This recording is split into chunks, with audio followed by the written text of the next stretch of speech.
এই কথা যে বিশ্বাস করে যে পৃথিবীতে সে চিরস্থায়ী নয়, চিরদিন থাকতে আসে নাই, সে কি পৃথিবীতে উদ্ধত আচরণ করতে পারে? পাপ করলেও তো সে তওবা করে ফিরে আসবে, তাই নয় কি?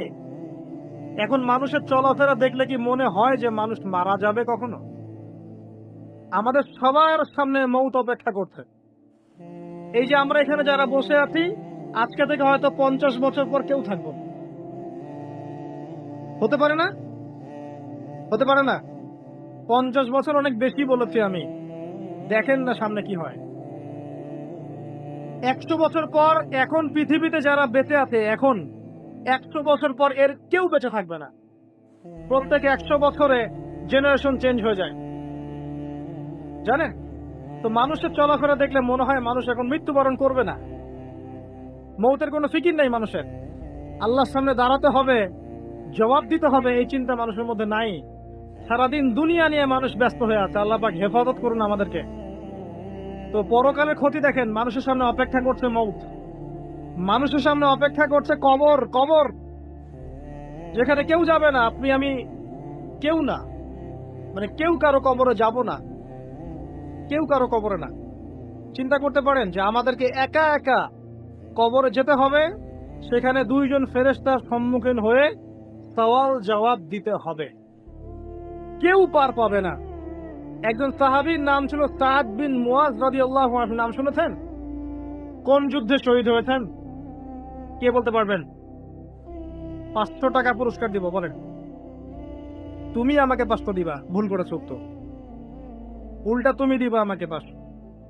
খন্দকের যুদ্ধ, কোন যুদ্ধ? খন্দকের যুদ্ধ।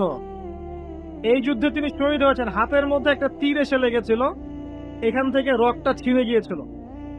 রক্ত পড়তে পড়তে পড়তে এভাবে তার ইন্তেকাল হয়ে যায়। এবং নবী সাল্লাল্লাহু আলাইহি ওয়াসাল্লামের অত্যন্ত প্রিয় ভাজন সাহাবী ছিলেন সাদ বিন মুয়াজ রাদিয়াল্লাহু আনহু, আনসারী সাহাবী। তিনি যখন মারা গেছেন, শহীদ হয়েছেন, নবী সাল্লাল্লাহু আলাইহি ওয়াসাল্লাম বলছেন আল্লাহ পাকের আরশ কেঁপে উঠেছিল। তার মৃত্যুতে আল্লাহর আরশ কেঁপে উঠেছিল। সুবহানাল্লাহ। এবং 70,000 ফেরেশতা তার জানাজার নামাজে শরীক হয়েছিল। নিঃসন্দেহে তিনি জান্নাতি, তাই নয় কি? এই সাহাবীর কবরেও কবর তাকে চাপা দিয়েছিল। আপনি কি বুঝতে পারছেন ভাই? আমার ভাষা নাই, আমি কিভাবে বোঝাবো আর কি। এই সাহাবীর কবরেও কবর স্বাভাবিক একটা চাপা সবাইকে দিবে, এটা দিয়েছিল। অতএব মানুষের সামনে অপেক্ষা করছে মৌত এবং কবর, তারপরে সওয়াল জবাব। হয় কবর হবে জাহান্নাম, না হলে জান্নাত। এরপরে উঠতে হবে কিয়ামতের মাঠে। এই যে মিজান, পুলসিরাত, আমল নামা ছুড়ে দেওয়া হবে, পুলসিরাত পার হতে হবে, জান্নাত জাহান্নাম, এই যে ফয়সালাগুলো কাদের জন্য অপেক্ষা করছে বলেন তো? আল্লাহ পাক বলছে নিশ্চয়ই মানুষ ক্ষতির মধ্যে আছে। কারা তাহলে ক্ষতির মধ্যে আছে? আমরা ছাড়া। তবে সুসংবাদ, এই দুনিয়ার জীবনটাকে যদি তুচ্ছ করে মানুষ আল্লাহর বিধান মেনে চলতে পারে, এই দুনিয়ার জীবনে ধৈর্য ধরতে পারে, সবর করতে পারে, হকের উপর অবিচল থাকতে পারে, আল্লাহর হালালে থাকতে পারে, হারামে না যায়, রাসূলের সুন্নতে থাকে, বিদআতে না যায়, ইনশাআল্লাহ তাআলা আল্লাহ পাক মৌতের সাথে সাথেই এই বান্দাকে চিরস্থায়ী জান্নাত দিয়ে দিবেন ইনশাআল্লাহ। ইনশাআল্লাহ। আমাদের সামনে দুটো রাস্তা, ওয়াহাদাইনাহুম নাজদাইন, দুটো পথ আল্লাহ পাক দেখিয়েছেন, ইম্মা শাকিরা ওয়া ইম্মা কাফুর। ইচ্ছা হলে কৃতজ্ঞ হন, ইচ্ছা হলে অকৃতজ্ঞ। দেখেন সূরার মধ্যে দুটো আয়াতে আপনি কতগুলো মেসেজ পেলেন। সময়ের কসম, নিশ্চয়ই মানুষ ক্ষতির মধ্যে আছে। এবার শেষ আয়াত, এটাই লাস্ট আয়াত আমার আজকে। ইল্লাল্লাযীনা আমানু ওয়া আমিলুস সলিহাতি ওয়া তাওয়াসাউ বিল হাক্কি ওয়া তাওয়াসাউ বিস সাবর। চারটা কাজ যারা করেছে তারা ব্যতীত, মানে চারটা কাজ যারা করতে পারবে তাদের কোনো সমস্যা নেই। ওয়ালা খাউফুন আলাইহিম ওয়ালা হুম ইয়াহজানুন, তাদের কোনো ভয় নাই, কোনো দুশ্চিন্তা নাই। চারটার এক নাম্বার হচ্ছে ঈমান। এক নাম্বার কি? ঈমান। দুই নাম্বার আমলে সালেহ, সৎ আমল। তিন নাম্বার হকের দাওয়াত প্রদান করা, পরস্পরকে হকের দাওয়াত প্রদান করা। চার নাম্বার পরস্পরকে ধৈর্যের উপদেশ দেয়া। বাস, এই চারটা কাজ একসাথে করতে হবে। দুটো আছে দুটো নাই এমন নয়, তিনটা আছে একটা নাই এমন নয়, চারটা কাজ একসাথে এট দ্য সেম টাইম যারা করতে পারবে ইনশাল্লাহ মৃত্যুর সাথে সাথেই জান্নাত। কত সময় চলে গেছে, এক সময় ছিল ফেরাউনের যুগ, তখন মনে হতো ফেরাউনই সব। ও বলতো আনা রব্বুকুমুল আলা, আমি এই পৃথিবীর মহান রব, সে বলতো। এখন তার অস্তিত্ব আছে? ওই জাদুঘরে দেখবেন ওর ছুটকিটা পড়ে আছে দেহের, আছে না? ফেরাউন যখন দলবল নিয়ে বের হয়ে যাচ্ছে মূসা আলাইহিস সালামের কওমকে ধাওয়া করার জন্য, সূরা দুখানের মধ্যে আছে, আল্লাহ পাক বলছেন যে তাদের স্মরণে যখন ফেরাউন এবং তার দলবল ডুবে মরল, ওদের এই মর্মান্তিক মৃত্যু দেখে আকাশ এবং জমিনের কেউ এক ফোঁটা পানিও ফেলেনি চোখে। এই আয়াতটা কোরআনে আছে, সূরা দুখানের মধ্যে আছে। একটা সময় ছিল নমরুদের যুগ, মনে হতো সেই সবকিছু। এখন তার অস্তিত্ব আছে? কেউ তার নামও মনে রেখেছে? একটা সময় আদ জাতি ছিল, আদ জাতি। এগুলো রূপকথা নয়, এগুলো গাল গল্প নয়, এগুলো সত্য ঘটনা কোরআনে আছে। এগুলোর এক একটা বর্ণ সত্য। সারা পৃথিবী মিথ্যা হতে পারে, কোরআন সত্য। আদ জাতি ছিল দেহে অনেক বড় বড়, বিশাল বিশাল। তারা বলতো মান আশাদ্দু মিন্না কুওয়া, আমাদের চেয়ে শক্তিশালী আর কে আছে, এটা তারা বলতো। আল্লাহ পাক ঝড় দিয়ে উড়িয়ে দিয়েছেন, তাদের অস্তিত্ব আছে?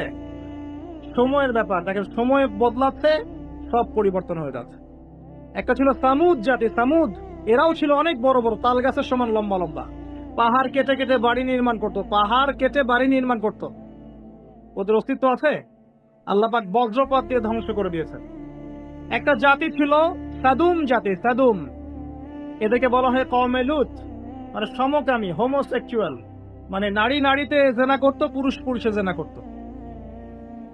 নাউজুবিল্লাহ আমরা বলছি, কিন্তু এখন এদের সংখ্যা দিন দিন বাড়ছে সমাজে, এবং এটা কিয়ামতের একটা বড় আলামত। নবী সাল্লাল্লাহু আলাইহি ওয়াসাল্লাম বলেছেন, আমি আমার উম্মতের মধ্যে ভয় পাই কয়েকটা বিষয়। এক নাম্বার ভয় পাই আমার উম্মত রিয়া করবে, রিয়া, লোক দেখানো আমল করবে। দুই নাম্বার ভয় পাই আমার উম্মত মূর্তি পূজারীদের সাথে মিশে যাবে, আমার উম্মত মূর্তি পূজা করবে। নবী সাল্লাল্লাহু আলাইহি ওয়াসাল্লাম বলেছেন এই কথা, হাদিসে আছে, দেখে নিয়েন। তিন নাম্বার তিনি বলেছেন, আমি ভয় পাই আমার উম্মতের উপরে যে আমার উম্মতের একটা অংশ সমকামী হয়ে যাবে, এবং দিন দিন এটা বাড়ছে। তো একটা কম ছিল সাদুম জাতি, সাদুম, এরা ছিল জর্ডান, যে দেশটার নাম আছে জর্ডান, এই জর্ডানের পাশে একটা সাগর আছে, ডেড সি বা মৃত সাগর, এখানে ওরা বসবাস করত। এরা হোমোসেক্সুয়াল ছিল। তারা তখন বলতো আমরা পবিত্র, কে আছে আমাদেরকে শাস্তি দিবে, হে লূত তুমি যদি পারো আল্লাহর শাস্তি নিয়ে আসো, এরকম করে বলেছিল। যদি পারো আল্লাহর শাস্তি নিয়ে এসে দেখাও। আল্লাহ রাব্বুল আলামিন দুইজন ফেরেশতাকে পাঠিয়েছিলেন, জিবরাইল, মিকাইল, ওই জায়গাটাকে পাখা দিয়ে তুলে আসমানে উঠিয়ে আবার জমিনে ধসিয়ে দিয়েছে। এটা রূপকথা নয়, এটা কোরআনে বলা আছে। ওদের অস্তিত্ব কি এখন আছে? নাই। ওই সাগরটার অস্তিত্ব আছে, ওই সাগরে কোনো মানুষ ডোবে না, ওখানে কোনো প্রাণের অস্তিত্বই নাই, এমন ভাবে আল্লাহ পাক ধ্বংস করেছেন।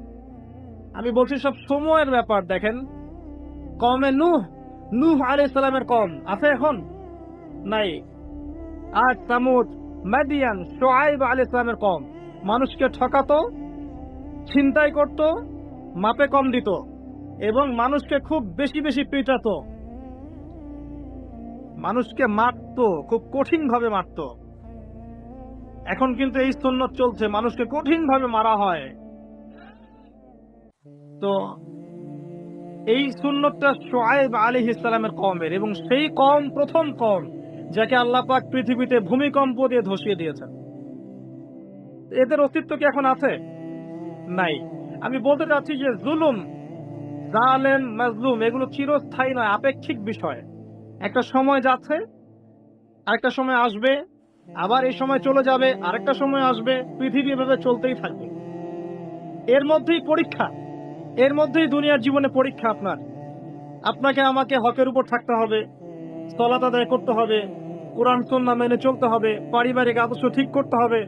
সবকিছু জাহিলিয়াতে ডুবে গেলেও আপনাকে ঠিক থাকতে হবে, এটাই পরীক্ষা। কিয়ামতের মাঠ আছে বলেই কোন জালেম পার পাবে না। পার পাবে? কোনো মাজলুম এর অধিকার খর্ব হবে না, কিয়ামতের মাঠে তার অধিকার তাকে পুষিয়ে দেওয়া হবে ইনশাআল্লাহ। কথা বুঝতে পারছেন? একটা হাদিসে আছে, নবী সাল্লাল্লাহু আলাইহি ওয়াসাল্লাম সহিহ মুসলিমের হাদিসে বলেছেন, এখানকার উলামায়ে কেরাম সবাই হাদিসটা জানেন, আমি জানি, কেউ যদি কোনো মানুষকে হেদায়েতের পথে ডাকে, যে কেউ এই উম্মতে মুহাম্মাদের মধ্যে কেউ যদি কোনো মানুষকে হেদায়েতের পথে ডাকে এবং তার আহ্বানে সেই ব্যক্তি আল্লাহর পথে ফিরে আসে, এই ব্যক্তি সারা জীবনে যত আমল করবে এই আমলের একটা অংশ সেই ব্যক্তি পাবে যে তাকে আল্লাহর পথে ডেকেছে। এটা হচ্ছে আল্লাহর পথে দাওয়াত দেওয়ার ফজিলত। আপনি যদি আল্লাহর পথে মানুষকে দাওয়াত দেন, নামাজের দিকে, সুন্নতের দিকে, কোরআনের দিকে, ঠিক আছে, জিকির আজগারের দিকে, পরিপূর্ণ ইসলামিক শরিয়ার দিকে আপনি মানুষকে যদি দাওয়াত দেন, আর মানুষ যদি আপনার দাওয়াত কবুল করে পথভ্রষ্টতা ছেড়ে দিয়ে ইসলামের পথে চলে আসে, তাহলে এই মানুষগুলো সারা জীবন যত নেক কাজ করবে এই নেক আমলগুলোর একটা অংশ আপনি পাবেন। এর চেয়ে বড় কোনো ব্যবসা হতে পারে? আর এই অর্থে কি আমি একজন ধর্ম ব্যবসায়ী নই? কোনো সমস্যা আছে? এটা তো ভালো, উত্তম, কল্যাণ। এবং এর চেয়ে বড় ব্যবসার কি হতে পারে? যে কোরআন এবং সুন্নাহর সঠিক কথাগুলো আপনারা জনগণকে বলবেন, জনগণ সেগুলো শুনবে, শুনে আল্লাহর পথে ফিরে আসবে, তারা সারা জীবন যত নেকির কাজ করবে ওই সমস্ত নেকির একটা অংশ আপনার আমলনামায় যুক্ত হবে। ব্যবসা সবচেয়ে বড় ব্যবসা। আবার এই হাদিসের আরেকটা অংশ আছে, পরের লাইনে লেখা আছে, নবী সাল্লাল্লাহু আলাইহি ওয়াসাল্লাম বলেছেন, কেউ যদি কোনো মানুষকে পথভ্রষ্টতার দিকে দাওয়াত দেয়, মানে কেউ যদি কোনো মানুষকে গোমরাহির দিকে দাওয়াত দেয়, ভুল পথের দিকে দাওয়াত দেয়, এবং তার দাওয়াতে যত মানুষ বিভ্রান্ত হয়ে যাবে, এই সমস্ত বিভ্রান্ত মানুষের পাপের একটা অংশ ওই ব্যক্তির আমলনামায় যুক্ত হবে। তো এখানে রিস্ক আছে। ইসলাম নিয়ে যে কথাটা বলতে যাব তার পিছনে দলিল প্রমাণ থাকতে হবে, এবং দলিলটা হতে হবে কোরআন এবং সুন্নাহ থেকে। এরপরে আপনি কথা বলতে পারেন, কোনো সমস্যা নাই। তাই যতটুকু জানি এতটুকু বলবো, যেটা জানি না সেটা বলবো না, ঠিক আছে? আমি এসেছি এই ব্যবসা করতে আপনাদের সাথে, যে আমি কিছু কথা আপনাদেরকে বলবো ইনশাআল্লাহ, এর মধ্যে যেগুলো সহি, বিশুদ্ধ, কোরআন এবং সুন্নাহর সাথে মিলে যাবে, আপনারা সেগুলোর প্রতি আমল করবেন তো ইনশাআল্লাহ। তাহলে আপনাদের সারা জীবনের এই নেকির একটা অংশ আমি পাবো ইনশাআল্লাহ তাআলা। আর যদি আল্লাহ না করুক আমার মুখ থেকে কোনো ভুল কথা বের হয়ে যায়, সেগুলো কোশ্চেন কালেও আপনারা আমল করবেন না। আমার কথাগুলোকে অবশ্যই কোরআন এবং সুন্নাহর সাথে মিলিয়ে দেখবেন, ঠিক আছে? আল্লাহ রাব্বুল আলামিন পবিত্র কুরআনুল কারীমের মধ্যে সূরাতুল আসর নামে একটা সূরা নাজিল করেছেন, নাম শুনেছেন তো? আচ্ছা, আপনাদের মধ্যে কতজন আছেন যারা কোরআনের জন্য জীবন দিতে চান? হাত তোলেন দেখি। মাশাআল্লাহ, খুব চমৎকার, খুব চমৎকার। একটু দাঁড়ান, তাকবীর পড়ে দেন। এবার বলেন যে কতজন আল কোরআন বিশুদ্ধ করে তেলাওয়াত করতে জানেন? হাত তুলে নিন। মাশাআল্লাহ। তাহলে জীবন দানকারীর সংখ্যা কমে গেছে আলহামদুলিল্লাহ। এখন যারা হাত উঁচু করেছেন যে বিশুদ্ধ করে পড়তে জানেন, তাদের মধ্যে কতজন কোরআনের 10টা সূরার অর্থ জানেন? হাত তোলেন দেখি। হাতের সংখ্যা একটু কমেছে। 20টা সূরার অর্থ জানেন কারা কারা? হাত একটু কমে গেছে না? এবার যদি বলি পুরা কোরআনের অর্থ কারা জানেন? এইবার মাশাআল্লাহ একটা হাতও নাই। সমস্যা এটাই, আমি বারবার আমাদের সমস্যা নিয়ে কথা বলতে চাই। আমাদের সমস্যা, অন্যের সমস্যা না, আমাদের উম্মার সমস্যা। আমরা আল্লাহকে ভালোবাসি, রাসূলকে ভালোবাসি, কোরআনকে প্রচন্ড মহব্বত করি, শ্রদ্ধা করি, সম্মান করি, কোরআনের জন্য জীবন দিতে প্রস্তুত থাকি, তাই না? কিন্তু দুর্ভাগ্যজনক হচ্ছে ওই কিতাব আমরা পড়তে জানি না, ওই কিতাবের অর্থ আমরা বুঝি না। আল কোরআনুল কারীম হিফজ করেছেন কতজন? হাত তোলেন দেখি, এখানে কতজন আছেন হাফেজে কোরআন? মাশাআল্লাহ। দেখবেন কোরআনের প্রতি আবেগ মানুষের প্রচুর, কিন্তু কোরআন বিশুদ্ধ করে তেলাওয়াত করার ব্যাপারে, অর্থ বোঝার ব্যাপারে, কোরআনের ভাষাটা শেখার ব্যাপারে আমরা উদাসীন। একটা কমন সেন্স, আপনি নামাজ পড়ছেন, নামাজের মধ্যে কোরআন তেলাওয়াত করছেন তো, এখন যে সূরাগুলোর অর্থ আপনি জানেন সেগুলো তেলাওয়াত করার সময় আপনার মনোযোগটা বাড়ে না কমে? বাড়ে না কমে? আর যেগুলো আপনি অর্থ জানেন না সেগুলোর সময় কি আপনি নামাজে মনোযোগ পান? সত্যি কথা বলেন। এই যে রুকুর তাসবিহ পড়েন, সিজদার তাসবিহ পড়েন, তাশাহুদ পড়েন, দরুদ পড়েন, দোয়া মাসুরা পড়েন, প্রথমে সানা পড়েন, পরে সূরা ফাতিহা পড়েন, আরেকটা সূরা মিলিয়ে পড়েন, এই যে পুরোটা সময় আরবি দিয়ে কথা বলেন আল্লাহর সাথে, আরবি দিয়ে মোনাজাত করেন, চুপি চুপি কথা বলেন, এই সময়টুকুর মধ্যে আপনি পূর্ণাঙ্গ সময় কি মনোযোগ ধরে রাখতে পারেন? বা এই পুরো বিষয়গুলোর অর্থ কি আপনি জানেন?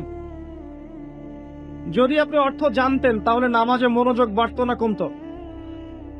মনে করেন আপনার সন্তান অসুস্থ, আল্লাহ না করুক, আপনার সন্তান অসুস্থ, খুব অসুস্থ, আইসিইউতে আছে, রংপুর মেডিকেল আইসিইউতে আছে। এখন জীবন মৃত্যু সন্ধি করে আপনার সন্তান লড়ছে। এখন আপনি বুঝতে পারছেন যে এই বিপদ থেকে বাঁচানোর জন্য আমার আল্লাহ ছাড়া আর কেউ নাই, আছে? এবার আপনি নামাজে দাঁড়ালেন, নামাজে দাঁড়িয়ে সুন্দর করে অজু করে নামাজে দাঁড়ালেন, দাঁড়িয়ে 2 রাকাত নামাজ পড়ে হাতটা তুলে আল্লাহর কাছে দোয়া করছেন, আল্লাহ আমার সন্তান অসুস্থ, আল্লাহ আমার সন্তান তুমি দিয়েছ, তোমার নিয়ামত, আজকে সে অসুস্থ, তুমি ছাড়া কেউ নাই তাকে শেফা দান করার, কোন ডাক্তারের ক্ষমতা নাই তাকে জীবন দেওয়ার, আল্লাহ তুমি তোমার রহমতের ওসিলায় আমার সন্তানের জীবনটা ভিক্ষা দাও।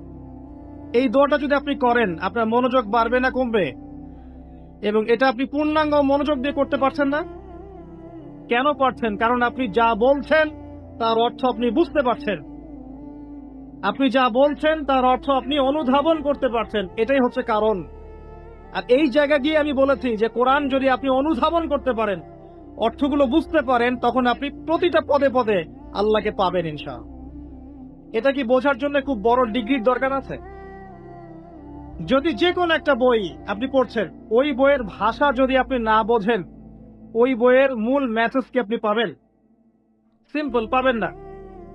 প্রথম যে কথাটা আপনাদের কাছে টাচ করতে চাই, আমাকে ওয়াদা করতে হবে আমার কাছে আজকে আগামী রমাদান আসার আগেই সবাই কোরআন তেলাওয়াত করা শিখবেন, হাত উঁচু করুন। এখন জীবন আপনাকে দিতে হবে না কোরআনের জন্য, অর্থ বোঝা শেখেন আগে। কোরআনের জন্য জীবন দিতে আমি আপনাকে এখন বলছি না, আমি বলছি আপনি কোরআন পড়া শেখেন আগে, এরপরে আপনি কোরআনের অর্থটা বোঝা শিখবেন। কোথায় গিয়ে শিখবেন? ওলামায়ে কেরামের কাছে গিয়ে শিখবেন। আপনাদের এখানে মাদ্রাসা আছে না? কওমি মাদ্রাসা আছে না? আলেমরা আছেন না এখানে? হাফেজ সাহেব, মুফতি সাহেব, কারি সাহেবদের কাছে গিয়ে কোরআন শিখবেন, পারবেন? আজকের মাহফিলে যদি এগুলো প্রতিশ্রুতি করে ধরে রাখতে না পারেন, এখানে এসে বসে ছবি তুলে, ভিডিও করে, সেলফি তুলে কোনো লাভ নাই। মানে বক্তাকে দেখাটা বড় কথা নয়, এমনকি বক্তার কথা শোনাটাও বড় কথা নয়, বড় কথা তার উপর আমল করা। কথা ঠিক না ঠিক? আচ্ছা, এবার আসেন ছোট্ট একটা সূরা আপনাকে শোনাই, 103 নাম্বার সূরা। কত নাম্বার? 103 নাম্বার। সূরাটার নাম সূরাতুল আসর, মানে সময়ের সূরা। সূরা শব্দের মানে কি? আচ্ছা বাদ দেন, কোরআন শব্দের মানে কি বলেন? কোরআন শব্দের মানে কি? নিত্য পঠিতব্য, যে বইটা প্রতিনিয়ত পড়া হয় তার নাম কোরআন। পৃথিবীতে কোরআন ছাড়া এমন কোন কিতাব আছে যেটা প্রতিদিন পড়া হয়, প্রতিনিয়ত পড়া হয়? আছে? ইসলামের সমস্ত শত্রুরা মিলে যদি পৃথিবী থেকে সমস্ত এই কোরআনের কপি আজকে পুড়িয়ে ফেলে, নাউজুবিল্লাহ, আগামীকাল এরকম লক্ষ লক্ষ কপি বের করা সম্ভব। কিভাবে সম্ভব? এই যে কলিজার মধ্যে কোরআন আছে, কেউ এটা মেশাতে পারবে না। পারবে? পারবে না। এটাই বলছিলাম যে কোরআনের যে নিত্য পঠিতব্য ব্যাপারটা অন্য কোন কিতাবের ক্ষেত্রে প্রযোজ্য হয়? কোরআন মানে নিত্য পঠিতব্য। এখন চিন্তা করেন, শেষ কবে আপনি কোরআন তেলাওয়াত করেছেন? কারা কারা রমজান মাসে কোরআন খতম দিয়েছেন? হাত তোলেন। এই কয়জন? শাহরু রমাদানাল্লাযী উনজিলা ফীহিল কোরআন, রমজান সেই মাস যেই মাসে কোরআন নাজিল হয়েছে।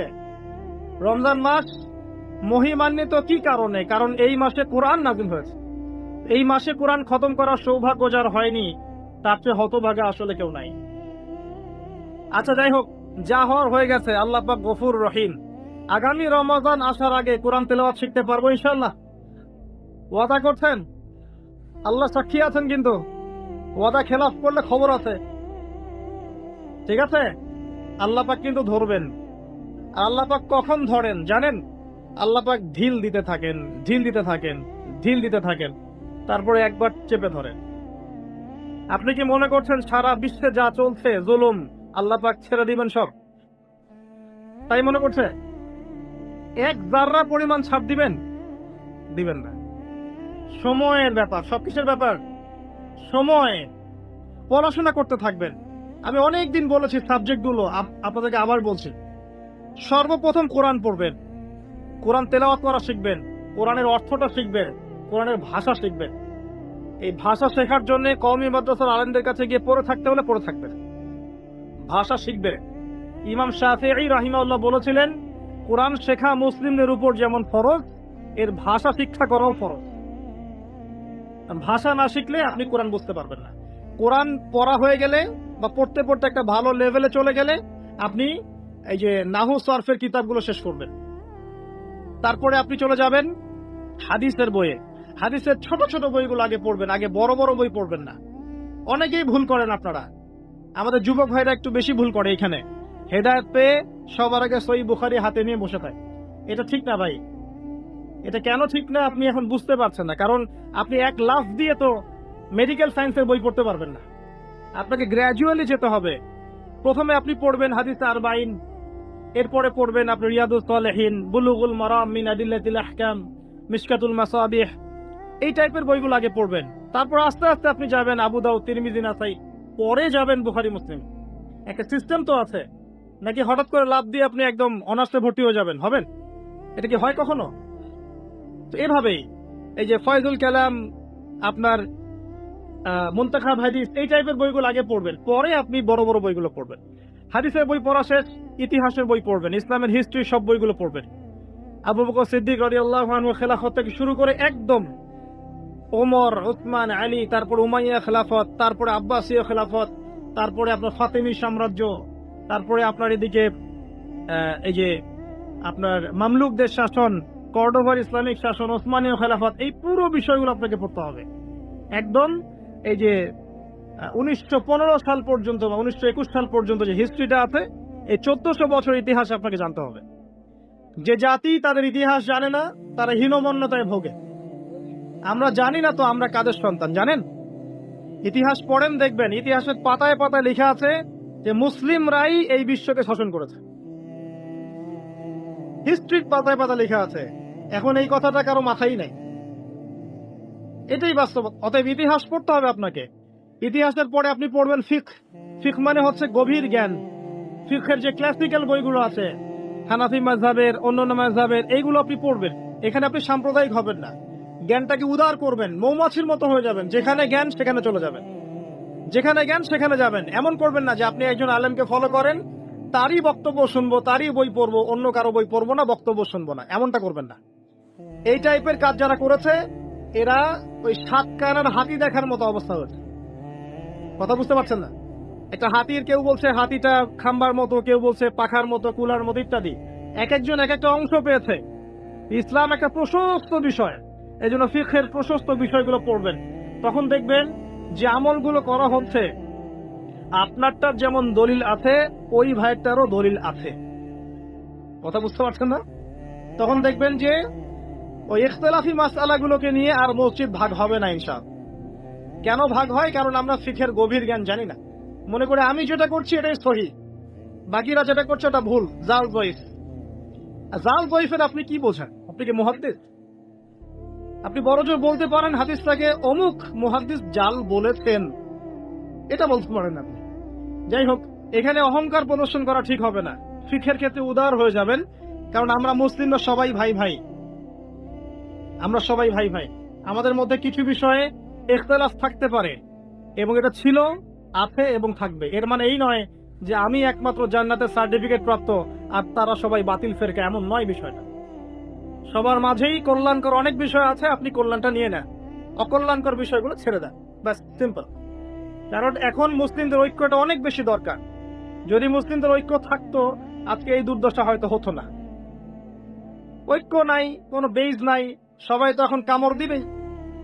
এর জন্য আমরাই দায়ী, অন্যকে দায়ী করার দরকার নাই তো। দোষ তো আমার, দোষ তো আপনার, আপনি আমি তো এক হই নাই, তো মানুষের দিকে আঙ্গুল তোলার দরকার নাই তো। পরিস্থিতি আরো খারাপ হবে, এবং খারাপ হলে আমরা অবাক হব না।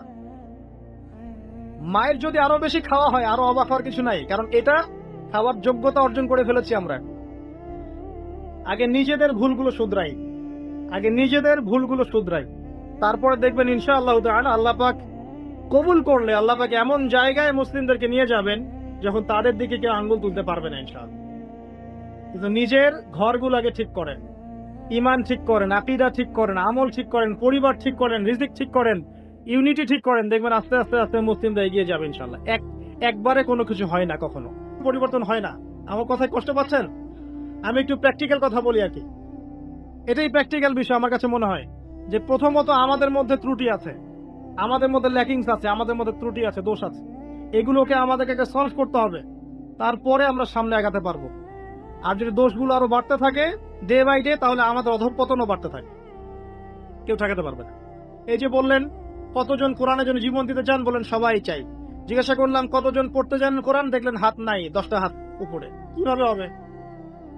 আমাকে বলেন কিভাবে সম্ভব? সাহাবায়ে কেরাম রাদিয়াল্লাহু আনহুম কি এমন ছিলেন যে সাহাবীদের হাতে আল্লাহ পাক ইসলামের বিজয় দিয়েছিলেন? তারা কি এমন ছিলেন আমাদের মতো কোরআন পড়তে জানতেন না, অর্থ বুঝতেন না, এরকম ছিলেন? আমল করতেন না, নামাজও পড়তেন, সুদও খাইতেন, এমন ছিলেন? বছর বছর হজ উমরা করতো, ঘুষও খাইতো, এমন ছিল? বা ব্যক্তিগত জীবনে খুব ইমানদার, অর্থনীতি জীবনে ইমান নাই, এমন ছিল? ছিল না। তারা পরিপূর্ণভাবে ইসলাম পালন করার চেষ্টা করতেন। এটাই আমাদের করা উচিত প্রথমত, এটা আমার প্রথম নসিহত। তো ভাই, প্রিয় ভাইরা, অনেক কঠিন কথা বলে ফেলছি মনে হয়। আচ্ছা আসুন, প্রথম নসিহত ভাই, পড়াশোনা করে যে কটা সাবজেক্ট বললাম, কোরআন, হাদিস, ইতিহাস, ফিকহ, এগুলোর সাথে জড়িয়ে নেবেন। আপনি জেনারেল লাইনে যেগুলো পড়ছেন সেগুলো অবশ্যই পড়বেন। অনেক ক্রেজি আমরা কিছু ভাইকে দেখি, হেদায়েত পাওয়ার পরে জেনারেল লাইনে পড়া বাদ, বাসায় বাসায় বাবা মার সাথে সম্পর্ক খারাপ, বাড়ির থেকে বের হয়ে চলে যাচ্ছে, না আমি আর ইউনিভার্সিটিতে পড়বো না, আমি আর এইসব সাবজেক্ট পড়বো না, একদম টোটালি চেঞ্জ হয়ে যাবো। এত সহজ নয় বিষয়, এত সহজ নয়। মানে আপনি 20-25 বছর পার করে ফেলেছেন, এখন এখন সামনে আপনার ক্যারিয়ার আছে, আপনার চাকরি আছে, আপনার জব আছে, ফ্যামিলি আছে, কিভাবে কি করবেন আপনি এখন? তো আপনি যেখানে পড়ছেন সেখানে পড়েন, ইউনিভার্সিটিতে পড়ছেন পড়েন, মেডিকেল সায়েন্স পড়ছেন পড়েন, ইঞ্জিনিয়ারিং পড়ছেন পড়েন, এই সব জ্ঞানের আমাদের দরকার আছে? দরকার নাই? এই যুগের সাথে তাল মিলাতে হলে এগুলোর দরকার নাই? অবশ্যই দরকার আছে। এগুলো আমাদেরকে শিখতে হবে, আমাদেরকে এগুলো জানতে হবে, এবং আপনি আপনার জ্ঞানটাকে ইসলামের কল্যাণে ব্যয় করার চেষ্টা করেন, এটা আপনি করেন। এতটুকু আমার পরামর্শ। কিন্তু ট্র্যাক চেঞ্জ করার দরকার নেই আপনার, সবাই সেটা পারবে না।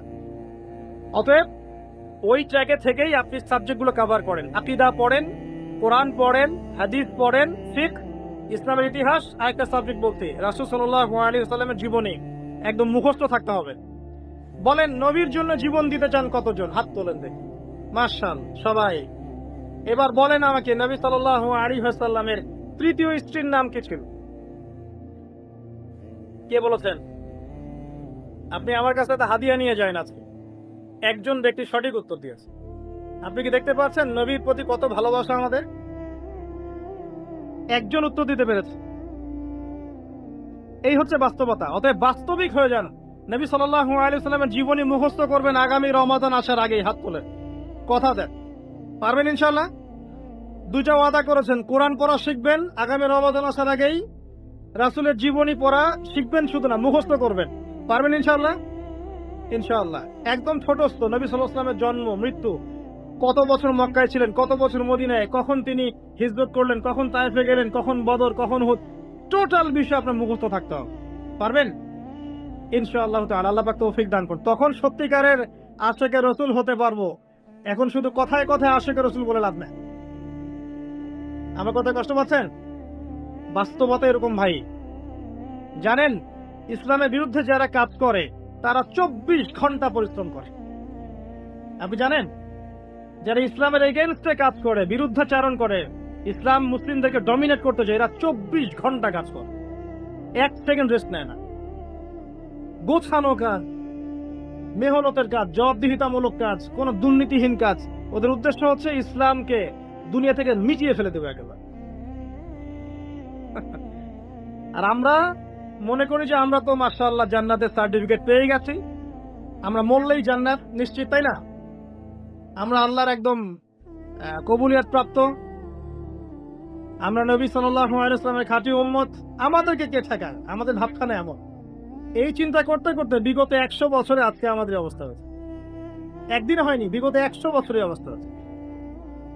এর মাঝখানে শ্রম দিয়েছেন ওলামায়ে কেরাম, একদম শ্রম ঢেলে দিয়েছেন। কিন্তু ওলামায়ে কেরামের একার শ্রম কি যথেষ্ট হবে? শুধু ওলামায়ে কেরামকে নিয়েই কি পুরো জাতি? সবার ভূমিকা আছে না এখানে? এই কথাগুলো একটু বোঝার চেষ্টা করবেন। আল্লাহ পাক আপনাদেরকে বোঝার তৌফিক দান করুন, আমিন। আমরা সবাই একটা জাতি, আমরা কেউ কারো শত্রু নই। দেশের আলেম, প্রশাসন, গভর্নমেন্ট, সাধারণ জনগণ, যুবক যুবতী সবাই মিলে একটা বডি। আমরা কেউ কারো শত্রু নই।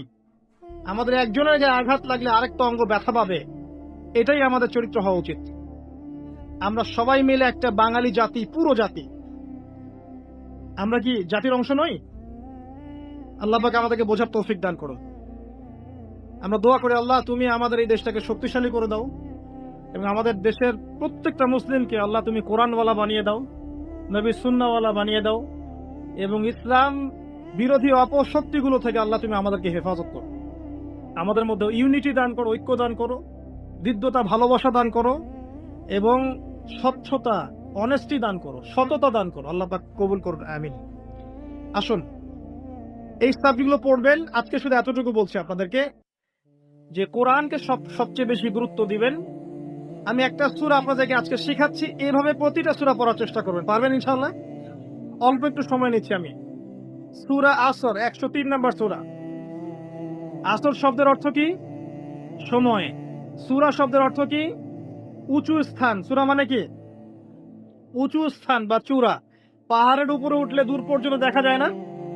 একটা পাহাড়ের উপরে উঠবেন, দেখবেন দূর পর্যন্ত দেখা যায় না? সূরা হচ্ছে একটা চূড়া। একটা সূরার উপরে উঠবেন, দেখবেন দূর পর্যন্ত আপনি দেখতে পাচ্ছেন। যেমন সূরা নিসা। সূরা নিসা মানে হচ্ছে মহিলাদের সূরা, মেয়েদের সূরা। তো এই সূরা যদি আপনি ভালো করে পড়েন, এর উপরে ওঠেন, আপনি দেখতে পাবেন সত্যিকারের মেয়েদের অধিকার কোথায় আছে। বুঝতে পারছেন? সূরা নূর মানে আলোর সূরা। আপনি সূরা নূরের উপরে ওঠেন, দেখবেন কোথায় আলো আছে, কোথায় সত্যিকারের আলো আছে। এখন তো এমন যুগ চলছে যে অন্ধকারের পথযাত্রী যারা, এরা আমাদেরকে আলোর সংজ্ঞা শিখায়। এখন যারা অন্ধকারের পথে হাঁটছে, এরাই আলোর ডেফিনেশন শিখায় আমাদেরকে। এটা আলো, এটাই কল্যাণ, এটাই মুক্তি। নাউযুবিল্লাহ। সূরা কাহফ, এর উপরে উঠে দাঁড়াবেন, আপনি দেখবেন দাজ্জাল কোথায় আছে, কিভাবে বাঁচবেন। এরকম এক একটা সূরা এক একটা চূড়া। যাই হোক, সূরা আসর মানে সময়ের চূড়া। আপনি সময়ের ঊর্ধ্বে চলে যাবেন, যে প্রত্যেক যুগে যুগেই এই সূরার মধ্যে যে 4টা হেদায়েত আছে, এর উপরে যারা আমল করতে পারবে ইনশাআল্লাহ তারা জান্নাতে চলে যাবে ইনশাআল্লাহ, প্রত্যেক যুগে। আসুন পড়বেন এভাবে।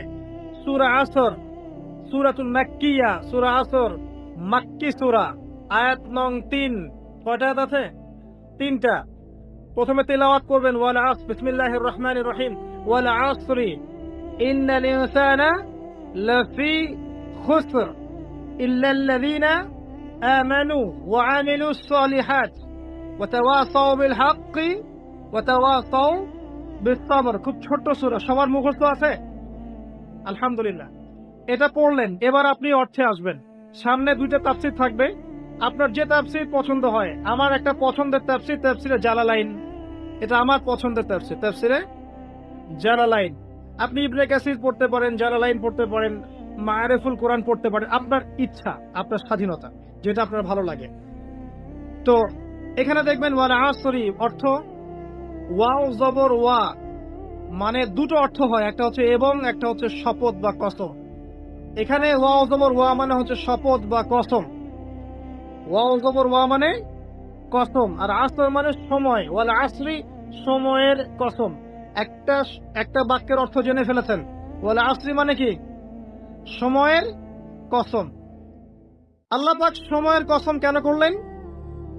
সংক্ষিপ্ত করে বলছি, 3টা মেসেজ আপনার জন্য। এক, আপনার জীবনের সবচেয়ে মূল্যবান জিনিস সময়, ঠিক আছে? আপনার আমার সবার জীবনের সবচেয়ে মূল্যবান জিনিস কি? সময়। অতএব সময়কে মূল্যায়ন করতে হবে, সিম্পল। একটা মেসেজ পেয়েছেন, ওয়ালা আসরির মধ্যে একটা মেসেজ পেলেন, সময়কে মূল্যায়ন করতে হবে। সময়কে মূল্যায়ন করার সবচেয়ে সেরা উপায় হচ্ছে দিন রাত 24 ঘন্টাকে নবী সাল্লাল্লাহু আলাইহি ওয়াসাল্লামের সুন্নত দিয়ে সাজাবেন। পারবেন? ঘুমাবেন তার সুন্নত মোতাবেক, উঠবেন তার সুন্নত মোতাবেক, ফজরের নামাজ পড়বেন, পড়ে কোরআন তেলাওয়াত করবেন, তারপর জিকির আজকার করবেন, নাস্তা করবেন, স্কুলে যাবেন, কলেজে যাবেন, চাকরি ক্ষেত্রে যাবেন, আবার যোহরের নামাজ পড়বেন, আবার আসর, আবার মাগরিব, আবার এশা, রাত্রে তাড়াতাড়ি ঘুমিয়ে যাবেন। এই যে 24 ঘন্টা, ওয়ালা আসরি, সময়কে আপনি মূল্যায়ন করলেন, এতে আপনি ইত্তেবায়ে সুন্নতের নেকিও পেলেন। যে ব্যক্তি নবী সাল্লাল্লাহু আলাইহি ওয়াসাল্লামের সুন্নাহর অনুসরণ করবে, ইনশাআল্লাহ তার সাথে সে কিয়ামতের মাঠে থাকবে। ইনশাআল্লাহ তার হাতে সে হাউজে কাউসারের পানি পান করবে। ইনশাআল্লাহ তার জন্য নবী সাল্লাল্লাহু আলাইহি ওয়াসাল্লাম সুপারিশ করবেন ইনশাআল্লাহ তাআলা। আল্লাহ পাক আমাদের সবার তাকদিরে নবী সাল্লাল্লাহু আলাইহি ওয়াসাল্লামের সুপারিশ নসিব করুন, আমিন। হাউজে কাউসারের পানি নসিব করুন, আমিন। এবং আমাদের সবাইকে আল্লাহ পাক তার সুন্নাহ মতো চলার তৌফিক দান করুন, আমিন। একটা মেসেজ। 2 নম্বর মেসেজ, একটু অতীতকালের দিকে তাকান, আপনি সময়ের দিকে তাকান। প্রত্যেক যুগে যুগে দেখবেন একটা বিষয় কমন, যারাই আল্লাহ এবং তার রাসূলের বিরুদ্ধাচারণ করেছে, হোক সেটা নমরুদ বা ফিরআউন বা আদ বা সামুদ বা শুআয়ব, যেই হোক না কেন, আল্লাহ পাক তাদের শেকড় উপড়ে ফেলে দিয়েছে। একই সুন্নাহ আপনাকে আল্লাহ পাক সময় দেখতে বলছেন, ইতিহাস দেখো, ওয়াল আসরি, সময়ের কসম। আর প্রত্যেক যুগে যুগে যারাই আল্লাহ এবং তার রাসূলের আনুগত্য করেছে, মাথা পেতে নিয়েছে অবনত চিত্তে, তর্ক করেনি, বাকবিতণ্ডা করেনি, সামি'না ওয়া আতা'না, শুনলাম মানলাম, আল্লাহ পাক তাদের প্রত্যেককে দুনিয়াতেও হেফাজত করেছেন, পরকালেও জান্নাত দিয়েছেন। একই সুন্নাত। এটা আপনার ওয়াল আসরির মধ্যে শিক্ষা। আরেকটা শিক্ষা আছে, এটা এই যুগের জন্য প্রযোজ্য, যেটা আমার ইজতিহাদ, আমি ভুলও হতে পারি, সঠিকও হতে পারি, ভুল হলে আমার পক্ষ থেকে, সঠিক হলে আল্লাহর পক্ষ। সেটা হচ্ছে শেষ জামানার মানুষ যারা আছে আমরা, নবী সাল্লাল্লাহু আলাইহি ওয়াসাল্লামের উম্মত সবাই শেষ জামানার মানুষ। যেখানে শেষ জামানার আলামতগুলো স্পষ্ট, এটা নিয়ে আমি এখন লেকচার দিতে যাচ্ছি না, আমি অনেক কথা বলেছি এগুলো নিয়ে। শেষ জামানার আলামত যেগুলো স্পষ্ট আলামত, যারা আমরা শেষ জামানায় বাস করছি, তাদের জন্য ক্ষতি সবচেয়ে বেশি অপেক্ষা করছে। কিরকম? আমাদের চতুর্দিকে ফিতনা, আপনার ধর্মের মধ্যে ফিতনা, পরিবারে ফিতনা, অর্থনীতিতে ফিতনা, আপনার বিশ্বে ফিতনা, সমাজে ফিতনা, ফিতনার ফিতনা, চতুর্দিকে ফিতনা। আপনি দেখবেন, চোখ কান ফলে রেখে দেখেন, চতুর্দিকে ফিতনা। তো শেষ জামানার মানুষ আমরা যারা আছি, এদের জন্য সবচেয়ে বেশি সতর্ক থাকতে হবে, ওয়াল আসরি, সময়ের কসম। এটা বলে আল্লাহ পাক বলতে চাচ্ছেন, ইন্নাল ইনসানা লাফি খুসর, নিশ্চয়ই মানুষ অবশ্যই ক্ষতির মধ্যে আছে। ডাবল তাকিদ আছে এখানে, ইন্নাও আছে, লাফিও আছে। তো নিশ্চয়ই মানুষ অবশ্যই ক্ষতির মধ্যে, বা নিশ্চয়ই মানুষ ক্ষতিগ্রস্ত। মানুষ কিভাবে ক্ষতিগ্রস্ত? আপনার জন্য আমি সহজ করে দিচ্ছি। মানুষ 2 ভাবে ক্ষতির মধ্যে আছে। কয় ভাবে? 2 ভাবে। 1, ইহকালে মানুষ ক্ষতির মধ্যে আছে, আর 2, পরকালে মানুষ ক্ষতির মধ্যে আছে। ইহকালে কেমন ক্ষতির মধ্যে আছে? একটা আয়াত শোনেন, সূরা রুমের মধ্যে আল্লাহ পাক বলেছেন, যাহারুল ফাসাদু ফিল বাররি ওয়াল বাহরি বিমা কাসাবাত আইদিন নাস। জলে এবং স্থলে যত বিপর্যয় ছড়িয়ে পড়েছে, এগুলো মানুষের হাতের কামাই। এগুলো কি? মানুষের। আল্লাহ পাক বলছেন, জলে এবং স্থলে যত বিপর্যয় ছড়িয়ে পড়েছে, এগুলো মানুষের হাতের কামাই। পরিবেশকে দূষিত করেছে কারা? জিনজাতি না বাঘভাল্লুক? বলেন। ওই যে মেরু অঞ্চলের বরফ যে গলে যাচ্ছে, এবং এই যে সমুদ্রের উচ্চতা বাড়ছে, আস্তে আস্তে বলা হচ্ছে বাংলাদেশের মতো নিম্ন যে দেশগুলো আছে, এটার বড় অংশ ডুবেও যেতে পারে, আল্লাহ না করুক। এটার জন্য কে দায়ী? এই যে কার্বন মনোঅক্সাইড গ্যাসের মাত্রা যে বাড়ছে বায়ুমণ্ডলে, কে দায়ী? মিলস এন্ড ফ্যাক্টরিজ, এগুলো দিয়ে যে আমরা বাতাসের উষ্ণতা বাড়িয়েছে, কে দায়ী এগুলোর জন্য? গরু ছাগল? সুদভিত্তিক অর্থনীতি, এটার জন্য কে দায়ী? যার কারণে গরিবরা গরিব হচ্ছে, ধনীরা ধনী হচ্ছে, কে দায়ী? জিন জাতি। পরিবারে যে ফসাদগুলো, যে পরকিয়া, আপনার বেশি বেশি জেনা, ব্যভিচার, যুব সমাজের সমস্যা, যে মাদক, এই যে টিকটক, এই যে পাবজি, এই যে আপনার ছিনতাই, কিশোর গ্যাং, এগুলোর জন্য কারা দায়ী? জিন জাতি না গরু ছাগল? একটা একটা করে বলে শেষ করতে পারবো না, আমার সময় খুব কম। বলছি, যত সমস্যা দেখবেন, পারিবারিক বলেন, সোশ্যাল বলেন, যুবকদের সমস্যা বলেন, ভৌগোলিক সমস্যা বলেন, ভূরাজনৈতিক প্রেক্ষাপট বলেন, বিশ্ব দাঁড়িয়ে আছে একটা পারমাণবিক যুদ্ধের সামনে, প্রতিটা প্রবলেমসের পিছনে কিন্তু মানুষ কাজ করছে। কারা কাজ করছে? এটা আল্লাহ বলছেন, যহরাল ফাসাদ ফিল বাররি ওয়াল বাহরি বিমা কাসাবাত আইদিন নাস। এটা দুনিয়ার ক্ষতি। আর পরকালের ক্ষতি কি? মানুষ নিশ্চিন্তে নাক ডেকে ঘুমাচ্ছে, কিন্তু মানুষের সামনে অপেক্ষা করছে মালাকুল মাউত, মৃত্যুর ফেরেশতা। ভাই, আমরা সবাই মারা যাব, এই কথাটা কি আপনারা বিশ্বাস করেন? এই কথা যে বিশ্বাস করে যে পৃথিবীতে সে চিরস্থায়ী নয়, চিরদিন থাকতে আসে নাই, সে কি পৃথিবীতে উদ্ধত আচরণ করতে পারে? পাপ করলেও তো সে তওবা করে ফিরে আসবে, তাই নয় কি? এখন মানুষের চলাফেরা দেখলে কি মনে হয় যে মানুষ মারা যাবে কখনো? আমাদের সবার সামনে মৌত অপেক্ষা করছে। এই যে আমরা এখানে যারা বসে আছি, আজকে থেকে হয়তো 50 বছর পর কেউ থাকবো, হতে পারে না? হতে পারে না? 50 বছর অনেক বেশি বলেছি আমি। দেখেন না সামনে কি হয়। 100 বছর পর, এখন পৃথিবীতে যারা বেঁচে আছে এখন, 100 বছর পর এর কেউ বেঁচে থাকবে না। প্রত্যেক 100 বছরে জেনারেশন চেঞ্জ হয়ে যায়, জানেন? তো মানুষের চলাফেরা দেখলে মনে হয় মানুষ এখন মৃত্যুবরণ করবে না। মৌতের কোনো ফিকির নাই মানুষের। আল্লাহর সামনে দাঁড়াতে হবে, জবাব দিতে হবে, এই চিন্তা মানুষের মধ্যে নাই। সারাদিন দুনিয়া নিয়ে মানুষ ব্যস্ত হয়ে আছে। আল্লাহ পাক হেফাজত করুন আমাদেরকে। তো পরকালের ক্ষতি দেখেন, মানুষের সামনে অপেক্ষা করছে মৌত, মানুষের সামনে অপেক্ষা করছে কবর। কবর যেখানে কেউ যাবে না, আপনি আমি কেউ না, মানে কেউ কারো কবরে যাব না, কেউ কারো কবরে না।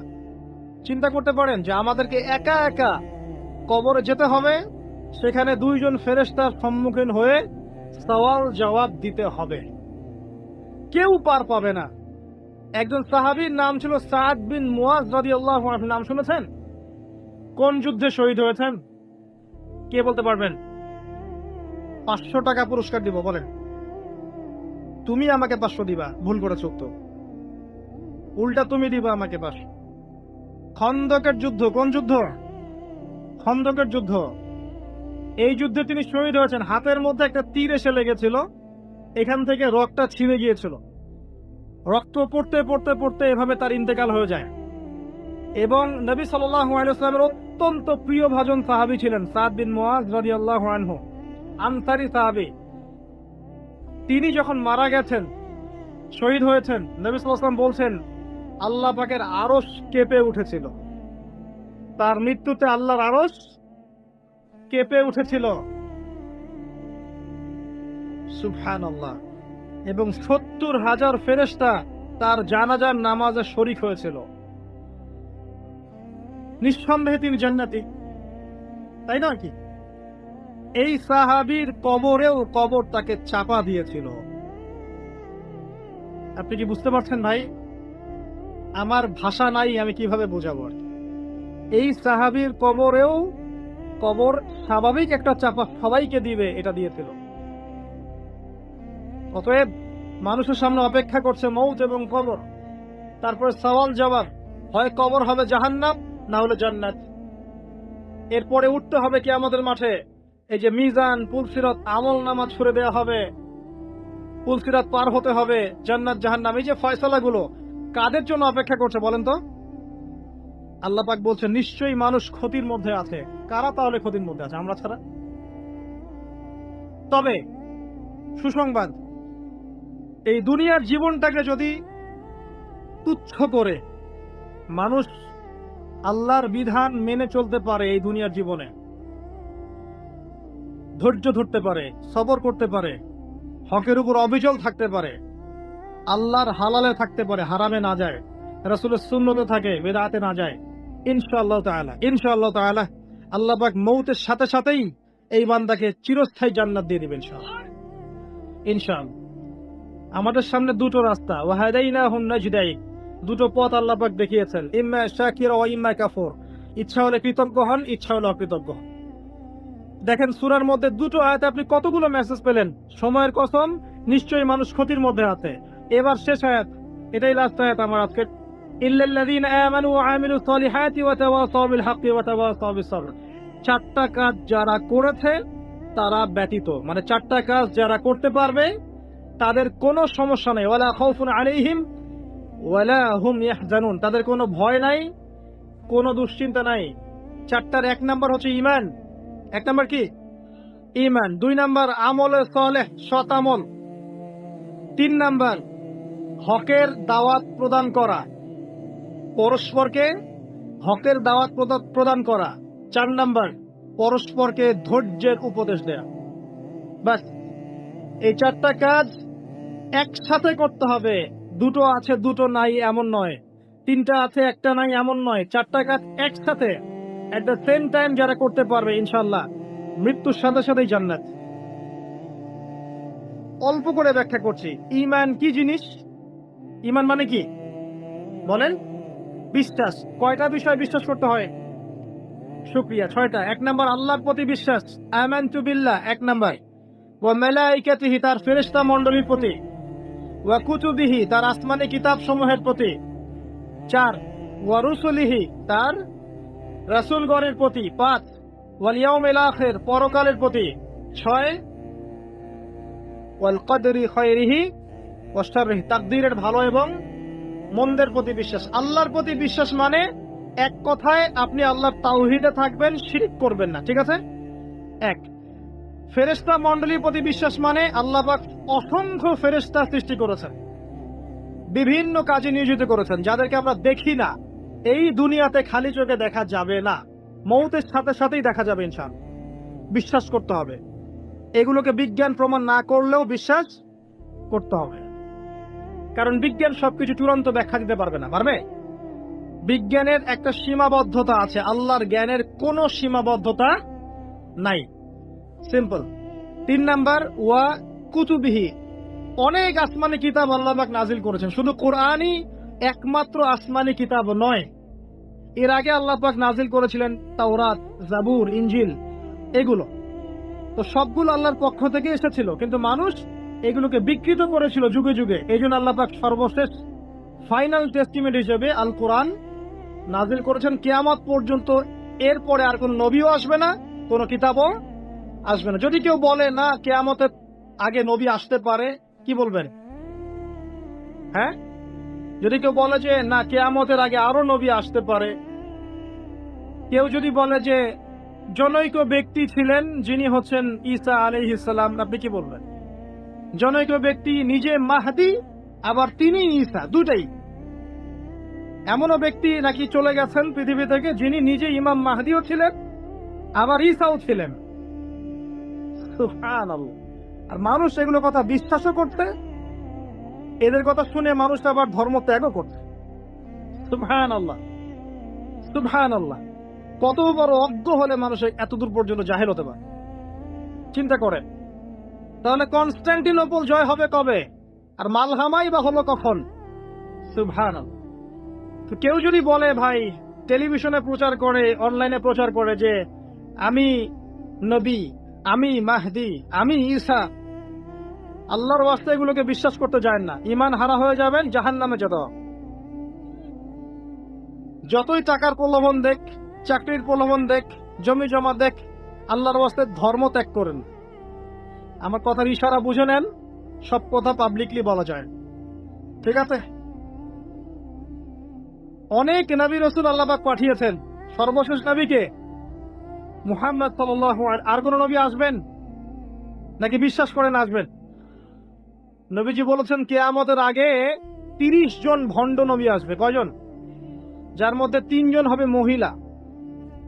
3 জন কি হবে? মহিলা। আরেকটা হাদিস আছে 4 জন মহিলা হবে, বাকি 26 জন পুরুষ। যাই হোক, ওয়াল ইয়াউমিল আখির, পরকাল। পরকাল মানে এই যে মৃত্যুর পর থেকে শুরু করে একদম জান্নাত জাহান্নাম পর্যন্ত পরকাল।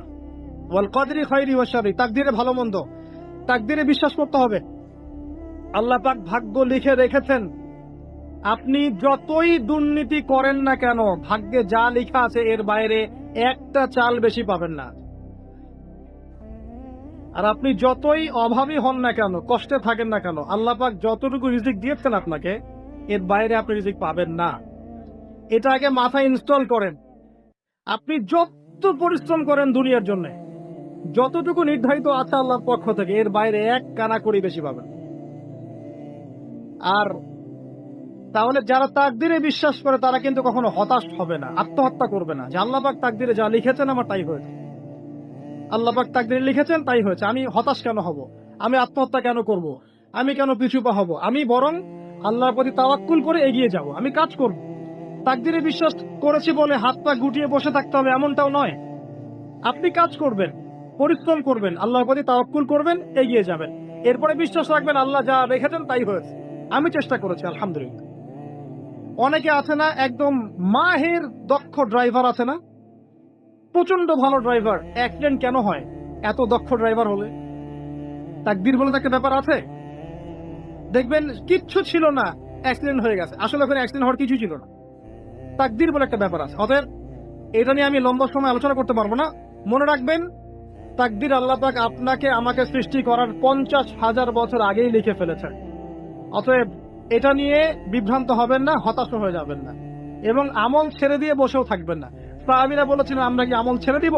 নবীজি বলেছেন না, বরং তোমরা আমল করতে থাকো। যাকে যে জন্য সৃষ্টি করা হয়েছে পৃথিবীতে তার কাজ সেরকমই হবে ইনশাআল্লাহ। এই হলো আপনার ঈমান। 2, আমলে সালেহ। শতামল কি? এক বাক্যে উত্তর হচ্ছে আল্লাহ পাক কোরআনে যা করতে বলেছেন এগুলো করার নাম আমলে সালেহ। ঠিক আছে? 2, নবী সাল্লাল্লাহু আলাইহি ওয়াসাল্লাম হাদিসের মধ্যে যত কাজ করতে বলেছেন এগুলো করার নাম আমলে সালেহ। নামাজ আমলে সালেহ, সাওম, যাকাত, হজ, উমরা সবই আমলে সালেহ। একই সাথে সত্য কথা বলা, আপনার পিতামাতার খেদমত করা, নবীর সুন্নাহ মতো চলা, এমনকি স্ত্রীর মুখে যে ভাতটা তুলে দিচ্ছেন এটাও আমলে সালেহ।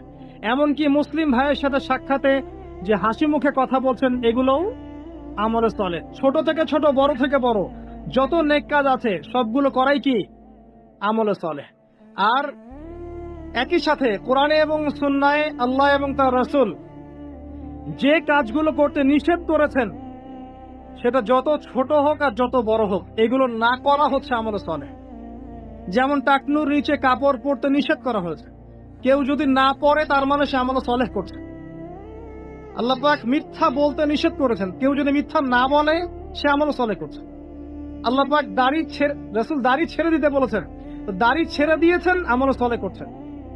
গোঁফ কাটতে বলেছেন, গোঁফ কাটছেন, আমলে সালেহ করেছেন। মানে ছোট থেকে ছোট, বড় থেকে বড় যে কাজগুলো আল্লাহ এবং তার রাসূল দ্বারা প্রমাণিত এগুলো করাও আমলে সালেহ। আর যেগুলো আল্লাহ এবং তার রাসূল নিষেধ করেছেন ছেড়ে দেয়া কি? আমলে সালেহ। ছেড়ে দেয়াও আমলে সালেহ। আমরা কিন্তু একটা ভুল করি, নেক কাজগুলো করি কিন্তু খারাপ কাজগুলো ছাড়তে পারি না। বহু মানুষ আছে আমাদের সমাজে মসজিদের সভাপতি হয়ে বসে আছে, দেখবেন সুদি কারবার করছে, দেখবেন আছে না? দেখবেন যে মাশাআল্লাহ হজ উমরা করছে বছর বছর, কিন্তু বোনকে সম্পত্তি দিচ্ছে না, মিরাজ ঠিক মতো দিচ্ছে না, এই দুনিয়ার স্বার্থ ছাড়তে পারছে না। দেখবেন ভাইয়ের সম্পত্তি দিচ্ছে না, প্রতিবেশীর জমি আত্মসাৎ করে খাচ্ছে, এদিকে আবার নামাজি, দাড়ি টুপি সব আছে মাশাআল্লাহ। এই যে লেটেস্ট যে ইস্যুটা ছিল তেল সয়াবিন, দেখলাম যে মজুদ করা হচ্ছে, তো একজনকে ধরা হলো, দাড়িওয়ালা দরবেশের মতো দেখতে মাশাআল্লাহ, জুব্বা, পাগড়ি, দাড়ি টুপি মাশাআল্লাহ। দেখলেন যে গ্যালন তেল তার গোডাউনে মজুদ করা। তার মানে সে এইটুকু ইসলাম বুঝতে পেরেছে, কিন্তু অর্থনৈতিক জীবনে যে ইসলাম আছে ওইটা যে ঠকানোটা হচ্ছে হারাম, ওর ফলে তার সমস্ত রিজিক যে হারাম হয়ে গেল এই কনসেপ্টটা নাই। তো এমন মানুষ আছেন আমাদের সমাজে, কিছু মানি না।